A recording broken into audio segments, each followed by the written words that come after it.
हरे कृष्णा. होतं काय की घरातून माणूस फोर्स झालाय म्हणून भगवंतांच्या कथा ऐकायला जाऊ शकतं. ठीक आहे की काय आई म्हणते ना म्हणून चल एक दिवस मी तिथे जाते. पण जेव्हा त्या कथेचं रोज श्रवण होतं तेव्हा तिथे गेलेल्या एका जीवाचं रूपांतर एका भक्तामध्ये होतं. आणि असं का? भगवंतांची खूप सारी रूपं आहेत हो ना. आता सध्या भगवंतांची जगन्नाथ रथयात्रा चालू आहे.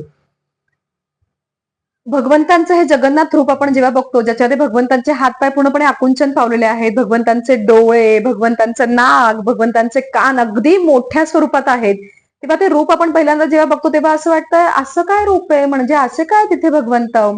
पण जेव्हा आपल्याला कळतं की रोहिणी माता भगवंतांच्या राणींना जेव्हा वृंदावनामधल्या भक्तांविषयीच्या कथा सांगत होत्या तेव्हा त्या कथा ऐकून भगवंत भक्तिरसामध्ये इतके बुडून गेले की त्यांच्या शरीरातली प्रत्येक आणि प्रत्येक पेशी आकुंचन पावली. ते इतके इतके एकरूप झाले त्या कथांमध्ये की त्यांचे हातपाय आतमध्ये अगदी अगदी त्यांची बॉडी पूर्णपणे श्रिंक झाली. आणि ते भगवंतांचं भक्ती रसामध्ये पूर्ण वाहिलेलं रूप म्हणजे जगन्नाथ रूप. ही कथा जेव्हा आपण ऐकतो ना तेव्हा त्या जगन्नाथ रूपाकडे बघून डोळ्यामध्ये फक्त पाणी येतं आणि तो जगन्नाथांचा रथ ओढण्याची मनापासून इच्छा होते. आणि भगवंतांचं दुसरं रूप ज्या रूपामध्ये भगवंत भक्त प्रल्हादाच्या संरक्षणासाठी आले होते असं भगवंतांचं रूप म्हणजे नरसिंह रूप.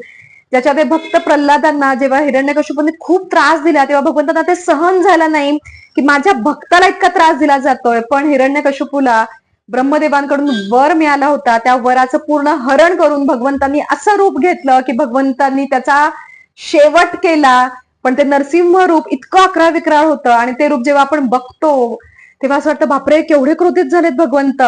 पण त्यामागची कथा जेव्हा आपण ऐकतो की भगवंतांनी भक्त प्रल्हादाच्या संरक्षणासाठी ते रूप घेतलं होतं तेव्हा असं वाटतं की अरे भगवंत भक्ताच्या संरक्षणासाठी कुठे येऊ शकतात.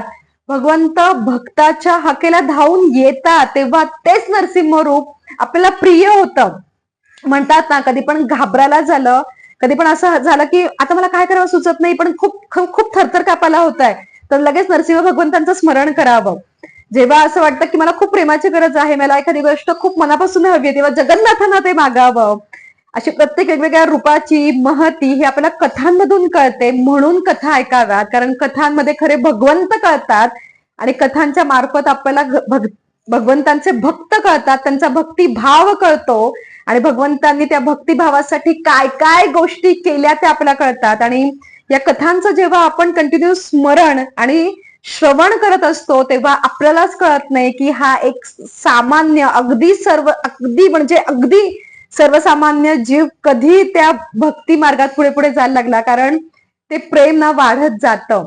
म्हणतात ना एखादी गोष्ट फक्त बघणं आणि त्या गोष्टीच्या मागचा इतिहास समजून घेऊन मग त्या गोष्टीकडे बघणं ह्यालाच म्हणतात आपल्या स्पिरिच्युअल लँग्वेजमध्ये कथा. म्हणून याच्या पुढे कधीही कधीही तुम्हाला जर भागवतम सप्ताह अटेंड करण्याचा कुठला ऑपॉर्च्युनिटी आली तर नक्की जा, ऐका. आणि अजून एक दिवसभरात ना आपल्याला रोज फ्री वेळ मिळतो, त्या फ्री वेळामध्ये काय करायचंय हा डिसिजन आपलाच असतो. ते असं असं करत बसायचंय त्या खरंच एखादी कथा ऐकायची, त्या कथेमध्ये समरस होण्याचा प्रयत्न करायचा आहे. Decision is always always always आर्स की मला काय करायचंय. एकदा फक्त भगवंतांची एखादी कथा मनापासून ऐका आणि त्या कथेनंतरचे तुम्ही आणि कथा ऐकण्यापूर्वीचे तुम्हाला तो फरक जाणवेल.